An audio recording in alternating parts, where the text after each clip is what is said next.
God bless you and welcome. It's such a joy to have you with us today, whether you're sitting right here with us or joining us from somewhere else entirely. Wherever you are, however far you've traveled to be here, even if that journey was just from your couch to your phone, we're glad you came. I like to start off with something light before we dig into the word, so let me tell you about a couple I heard about, Frank and Dottie, who had been married almost 50 years. One evening, they were sitting at the dinner table, and Frank looked across at Dottie and said, in all these years, I don't think I've ever told you how much I appreciate you. Dottie set down her fork, touched, and said, Frank, that's the sweetest thing you've said to me in years. Frank nodded and said, yeah, I was thinking about it the other day. When we got married, we had $10,000 and a beat-up old truck. Now, 50 years later, we've got $2 million in the bank and a house on the lake. Dottie smiled and said, oh, Frank, that is so kind of you to notice all we've built together. And Frank said, well, think about it. If it wasn't for you, I'd still only have $10,000 and a truck. Now, I don't know if Dottie appreciated that one quite as much as Frank thought she would, but it always gets a laugh out of me. Before we dig in, let's stand together and say this out loud like you mean it. This is my Bible. I am what it says I am. I have what it says I have. I can do what it says I can do. Today, I will be taught the Word of God. My mind is alert, my heart is receptive, and I will never see my life the same way again. God bless you. Go ahead and take your seat. I want to talk to you today about something I believe is holding a lot of good, faithful, hardworking people back from the future they were designed to live. And that's the habit of seeing our lives in black and white when God is offering us something in full color. Here's what I mean. When we get stuck in a rut, the same routine, the same disappointments, the same limitations year after year, it becomes really easy to lower our expectations without even realizing we're doing it. We start to think, well, this is just how my life is. We look at our finances and think, I guess I'll always be scraping by. We look at a relationship that's grown cold and think, I guess this is as good as it gets. We look at a body that doesn't feel the way it used to and think, I suppose I just have to accept this now. Slowly, without any dramatic moment where we decided to give up, we start living in shades of gray. I read once about the very first television sets that came out generations ago. When they hit the market, the picture was black and white and people were absolutely thrilled. They had never seen anything like it, moving pictures right there in their living room. It felt like a miracle. But here's the interesting part. Years later, when color television was finally introduced, a surprising number of people resisted it. They had grown so comfortable with black and white that when something better came along, it almost felt foreign to them. They had adjusted their expectations to gray, and gray had become their normal. I believe a lot of us are living that way today, not with our televisions, but with our actual lives. We've grown so accustomed to less than what we were created for, less joy, less peace, less breakthrough, that when God tries to offer us something in full color, some part of us resists it because gray has become familiar, and familiar feels safe even when it isn't good for us. There's a strange comfort in low expectations. If you never expect much, you're never disappointed. But friend, that is not the abundant life you were made for. Playing it safe with your own expectations will keep you technically surviving, but it will rob you of the fullness that was always meant to be yours. But hear me today, just because you've made peace with gray doesn't mean gray is all there is. The one who formed you did not design you to live a small, faded, limited existence. He has color for your life that you haven't even imagined yet, but you have to be willing to lift your eyes off what's familiar and look toward what's still possible. Sometimes we get to a place in life where it feels like every door has closed and we are completely out of options. Maybe you're facing a financial situation where the numbers simply don't add up, no matter how many times you run them. Maybe you're facing a health report that has left you afraid of what's next. Maybe you're facing a relationship that seems beyond repair. When you're standing in a moment like that, it's easy to conclude that you've reached the end of the road. But I want to remind you today, what looks like the end of the road to you is never the end of the road to God. There is always what I like to call the God option, a path that exists outside of the natural possibilities you can currently see. In the natural, your hands might feel tied. But the one who spoke the universe into existence is not limited by the natural. He has resources, connections, and solutions that you haven't even encountered yet because you haven't needed them yet. Let me tell you a story that illustrates this. There was a young woman, I'll call her Sarah, who had poured years of her life into building a small bakery in her hometown. She had scraped together every dollar she had, worked 18-hour days, and slowly built a loyal customer base. Then almost overnight, a large chain bakery opened 2 blocks away, and within 6 months, Sarah's business had lost more than half its customers. She was devastated. She had done everything right, and it still felt like the ground had been pulled out from under her. She sat in her empty shop one evening, ready to give up, wondering how she was going to tell her family that the dream was over. A woman walked in, not for bread, but because she had noticed the for lease sign going up in the window and wanted to ask about the space for a completely different kind of business she was hoping to start. The 2 women got to talking, and it turned out this woman ran a small catering company that had just landed a massive contract but had no commercial kitchen large enough to fulfill it. By the end of the conversation, they had struck up a partnership. Sarah's ovens, which had sat half empty for months, were suddenly running at full capacity every single day, supplying bread and pastries for events all over the region. Within a year, Sarah's business wasn't just surviving, it was thriving in a way it never had before, in a way she never could have designed on her own. If that large chain bakery had never opened, if Sarah's business had never been threatened, she never would have been sitting in that empty shop on the exact evening that woman walked in looking for kitchen space. What felt like the end of Sarah's story was actually God rerouting her toward a version of the story she couldn't have written herself. Your puzzle may not make sense to you right now, but I promise you there's another piece coming that's going to pull it all together in a way you never expected. I think about how often the very things we get discouraged about end up being the exact things that push us into something greater.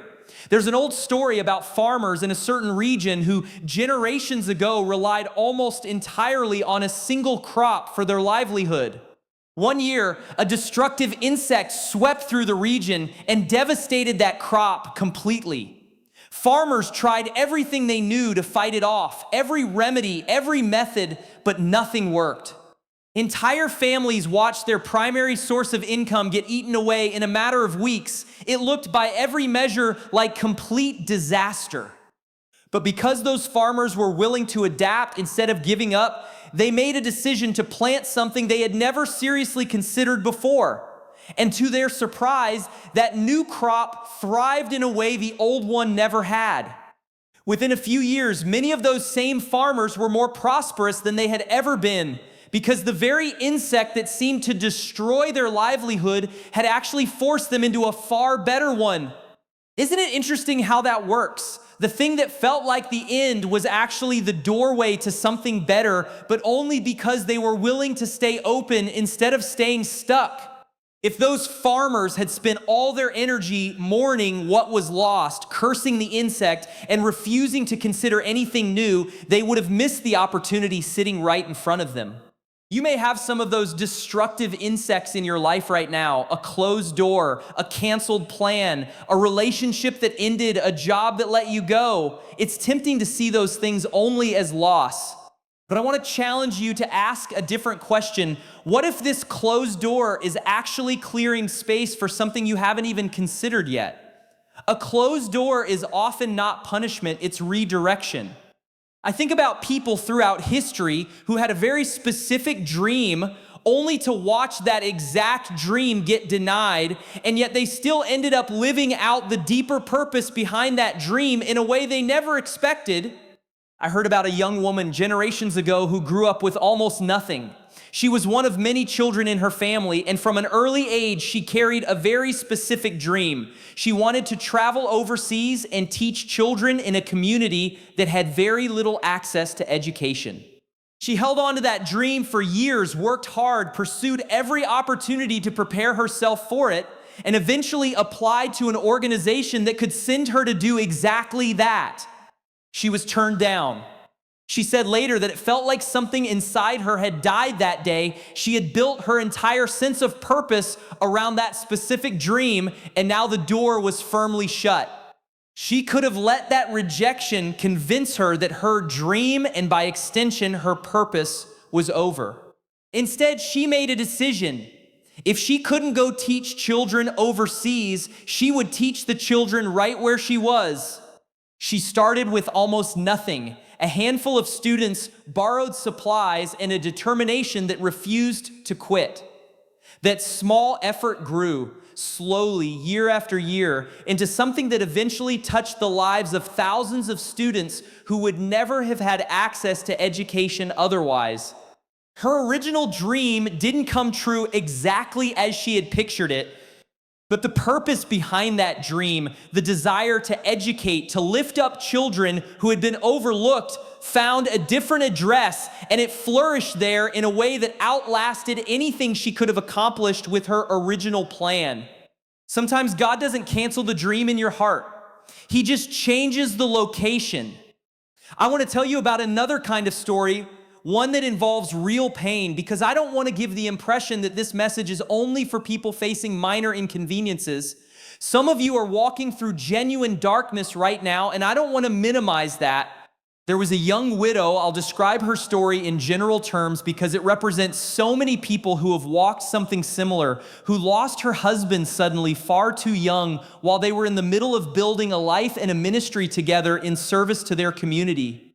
She was left alone with small children in a place far from her extended family, carrying a dream that had suddenly lost the person who had been carrying it alongside her. It would have been completely understandable if she had packed up, gone home, and let that dream die along with her husband. But she stayed. She kept doing the work they had started together, even though every day was a reminder of what she had lost. Years later, one of her children grew up to have an extraordinary gift, a gift for communication, for connecting with people, for bringing hope into rooms that desperately needed it. And that gift ended up impacting far more lives than either parent could have imagined when they first started out. She never could have designed that outcome. In the darkest days after her husband's death, there was no way she could have seen that far down the road. But she stayed open, she kept showing up, and years later, she watched God bring a flourishing finish to a story that once looked completely finished in the worst possible way. If you are in a dark season right now, a real painful, disorienting darkness, I want to say this to you gently but firmly. Your Friday may be dark, but Friday is not the end of the story. Stay open. Keep showing up, even when it's hard, even when you can't see where any of this is going. The color is not gone from your life. It's just waiting on the other side of a season you haven't finished walking through yet.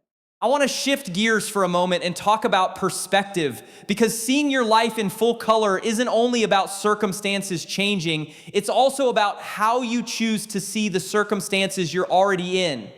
So many of us are waiting for happiness to find us. We think once this situation improves, once this relationship gets better, once I hit this financial goal, then I'll finally be happy.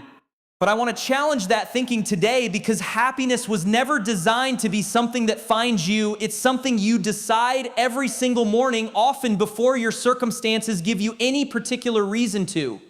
I heard about a man in hospice care in the final stretch of a long illness who told a visiting chaplain something that stopped him in his tracks.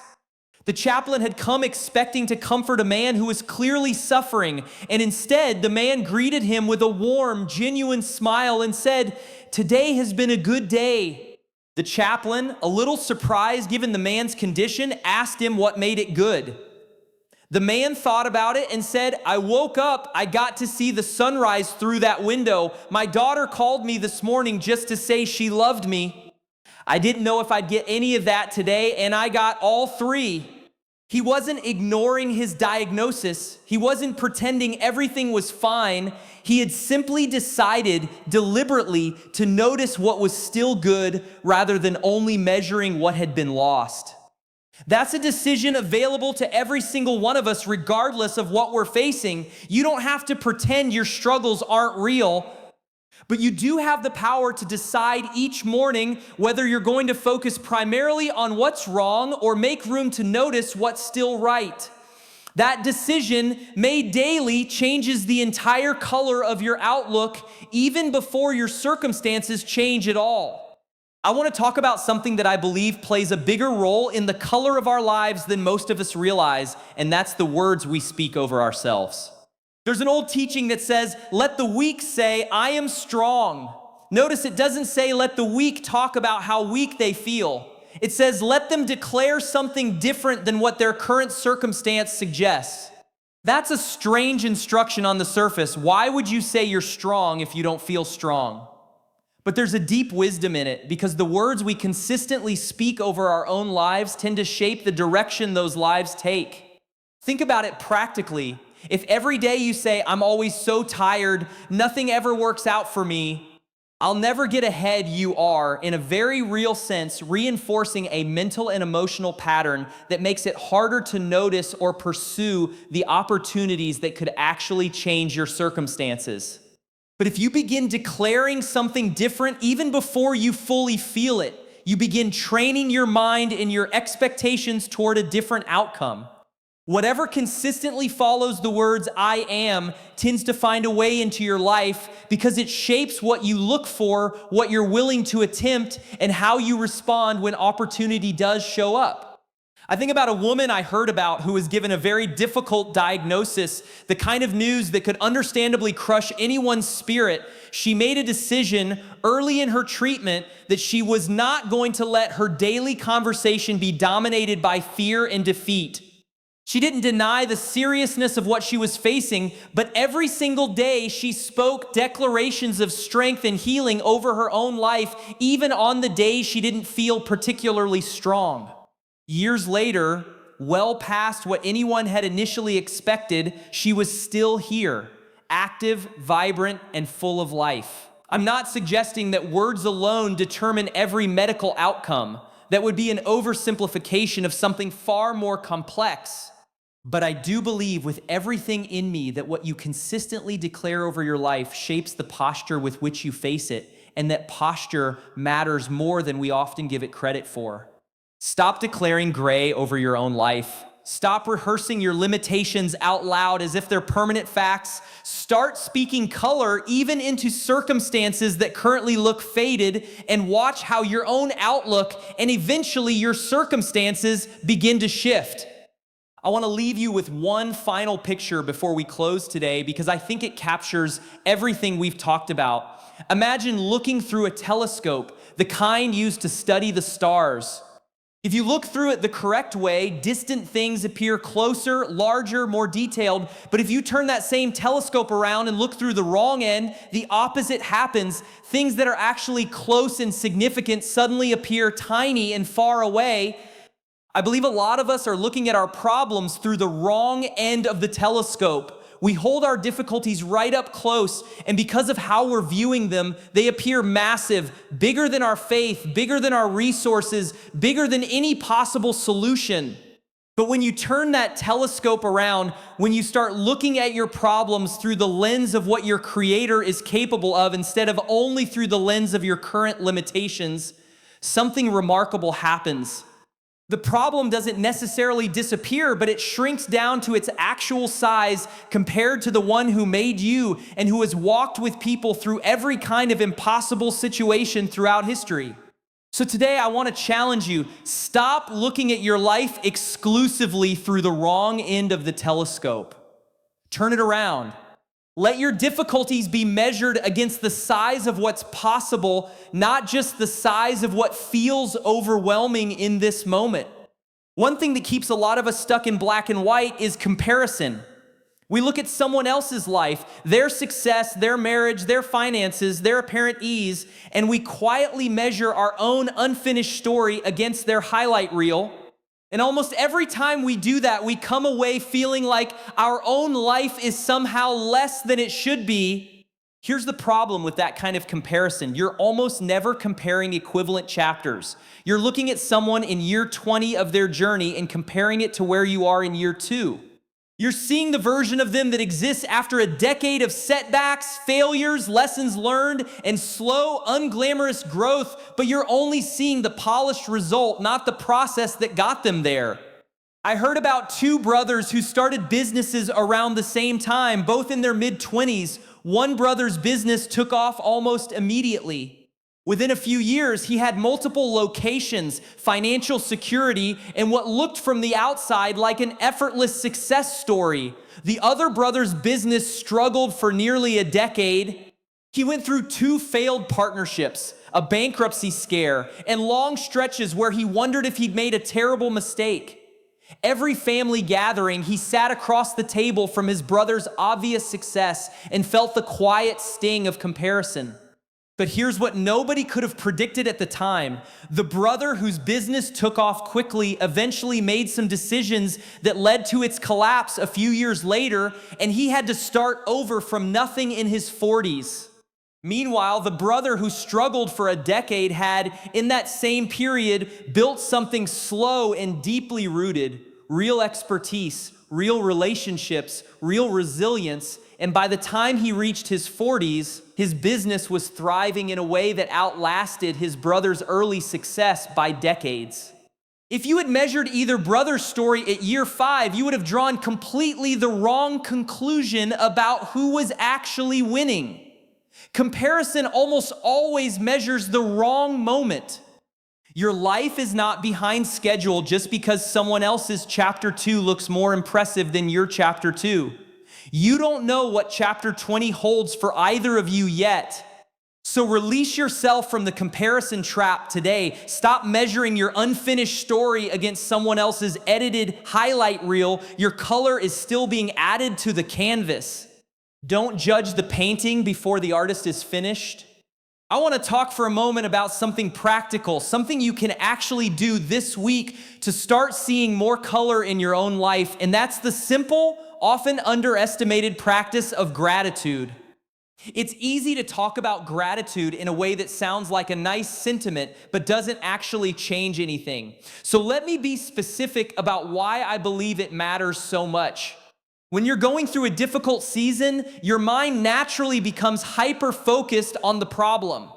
It's almost like a spotlight that narrows in on whatever is threatening you, and everything outside that spotlight fades into darkness, including all the good things that are still true about your life at the exact same time. That narrowing isn't a character flaw, it's actually a built-in survival instinct. But left unchecked, it will convince you that your entire life is defined by whatever is currently going wrong, even when that's simply not true. Gratitude works like a deliberate widening of that spotlight. When you take the time, really take the time, not just a passing thought, to notice and name what's still good, even in a hard season, you begin to see a more accurate, more colorful picture of your actual life. The problem is still there, but it's no longer the only thing in the frame. I know a man who went through a brutal season. He lost his job, his father passed away, and his marriage was under serious strain, all within about 18 months. He told me later that the turning point for him wasn't some dramatic breakthrough. It was a small, almost embarrassingly simple habit his counselor suggested. Every night before bed, he had to write down 3 specific things from that day he was grateful for. Not vague things like my family, specific things like my daughter drew me a picture today and it made me laugh, or the sun was out during my walk this afternoon and it felt good on my face. He told me the first few weeks felt forced, almost pointless, given everything that was falling apart around him, but he kept at it. And somewhere around the 2nd month, he noticed something had shifted. He wasn't ignoring his circumstances. His job search was still hard. His grief was still real. His marriage still needed work. But he had started noticing color again in a life that had felt entirely gray for over a year. That noticing, he said, gave him just enough strength each day to keep taking the next right step instead of collapsing under the weight of everything at once. I want to challenge you to try that same practice this week. Every night, write down 3 specific things from that day you're grateful for. Not the big sweeping categories, the small, textured, specific moments. I believe you will start to notice something you may have stopped believing was true, that even in a genuinely hard season, color is still present in your life. You just have to train your eyes to look for it. I want to talk about something a little different now, and that's what to do when you're in a season you never asked for, a season of waiting, of interruption, of plans that got derailed through absolutely no fault of your own. Because I think a lot of us can accept setbacks more easily when we can trace them back to a decision we made, but it's much harder to stay open when the difficulty came out of nowhere, uninvited, and completely outside your control. I heard about a woman, I'll call her Grace, who had spent years building toward a specific career goal. She had the degree, the experience, the references, and she had just been offered what she considered her dream position, the culmination of over a decade of work. 2 weeks before she was supposed to start, she was in a car accident that wasn't her fault, and the recovery process ended up taking the better part of a year. The job offer, understandably, couldn't wait that long. She lost the position she had worked her entire adult life to earn through absolutely no failure of her own, simply because life happened to intersect with her plans in the worst possible way. She told me later that the hardest part wasn't even the physical recovery, it was the anger, the sense that this wasn't fair, that she had done everything right and still lost the thing she wanted most. For months, she sat in that anger, replaying the unfairness of it, unable to see anything but the gray of what had been taken from her. But somewhere during that long recovery, forced to slow down in a way she never would have chosen for herself, she started volunteering with a small local organization that supported other people going through long recoveries, something she only had time for because her old, fast-paced plans had been completely interrupted. She discovered, almost by accident, a gift for walking alongside people in pain that she never would have discovered if her original plan had gone exactly as scheduled. That volunteer work slowly turned into something more formal. And years later, she built an entire second career around supporting people through recovery and loss. Work she describes today as more meaningful than anything her original dream job would have offered her. I'm not telling you that story to suggest that everything difficult happens for some neat, tidy reason, or that pain is simply a disguised blessing. That kind of thinking can be dismissive of real suffering, and I don't believe it, and I don't want you to hear me saying it. What I am telling you is this: even a season you never chose, even a loss that was genuinely unfair, does not have the final say over what your life becomes. You may not be able to see in the middle of it what it's being used for. Grace certainly couldn't, not for a long time. But staying open, even in anger, even in grief, even while grieving something you had every right to grieve, leaves room for a color you couldn't have painted for yourself. If you're in a season right now that you never asked for, that came out of nowhere and derailed plans you had every right to expect, I want to acknowledge that pain honestly. It's real, and it's okay to feel it fully. But I also want to gently remind you, this unwanted season is not necessarily the end of your color. Stay open even here, especially here. If you leave here today with nothing else, I want you to leave with this: your life was never meant to be lived in black and white. You were not created to simply survive in shades of gray, quietly accepting less than what you were designed for because it's familiar and safe. There is color available to you in your relationships, in your purpose, in your finances, in your health, in your daily outlook, but you have to be willing to stay open to it, even when the path there doesn't make sense yet. Some of you are standing in front of a closed door today, and I want to encourage you that closed door is not necessarily the end of your story. It might be redirection towards something better than you could have designed yourself. Some of you are in a genuinely dark season, and I want to remind you gently, your Friday is not your final chapter. Stay open, keep showing up. Sunday has a way of arriving when you least expect it. And whatever you're facing today, I want to encourage you to watch your words. Stop declaring gray over a life that was designed for color. Speak strength even before you fully feel it. Speak hope even into circumstances that currently look uncertain. Turn your telescope around and measure your problems against the size of what's actually possible rather than only against how big they feel up close.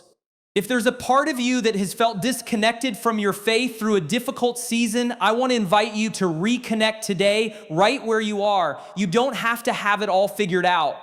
If you've never made the decision to put your trust in Jesus, I'd love to give you that opportunity right now. Wherever you're sitting, whatever you're facing, you can simply pray this with me. Lord Jesus, I repent of my sins. I invite you into my heart. I make you the Lord of my life. If you prayed that today and meant it, we believe your life has been forever changed. Find a good Bible-believing community near you and keep walking forward one color-filled day at a time. I know some of you walked in here today carrying a story that feels far more gray than you'd like to admit out loud. Maybe nobody around you even knows how faded things have started to feel. I want you to know that you're not the only one. There are people sitting near you or watching from wherever you are right now, quietly carrying the exact same weight, wondering if color is still possible for them too. You are not alone in this, and you don't have to pretend everything is fine to be loved and valued exactly where you are. Change doesn't have to start with some dramatic transformation overnight. It can start with one small shift this week, one night of writing down 3 specific things you're grateful for, one moment of turning your telescope around and measuring your problem against something bigger than itself, one decision to speak strength over your life instead of defeat even before you fully feel it. Small brushstrokes applied consistently are how a faded canvas gets its color back. You don't have to repaint your whole life today. You just have to pick up the brush. Thank you so much for spending this time with me today. If this message meant something to you, I hope you'll share it with someone who needs to hear it. And if you're watching this online, would you do me a favor and hit that subscribe button and tap the like button too so more people can find messages like this one when they need them most? We upload new messages every single week, so make sure your notifications are turned on so you never miss one. Leave a comment below and let us know what stood out to you today. We love hearing how these words are landing in your life. We're grateful for you and we're cheering you on. Go live your life in full color. We'll see you next time.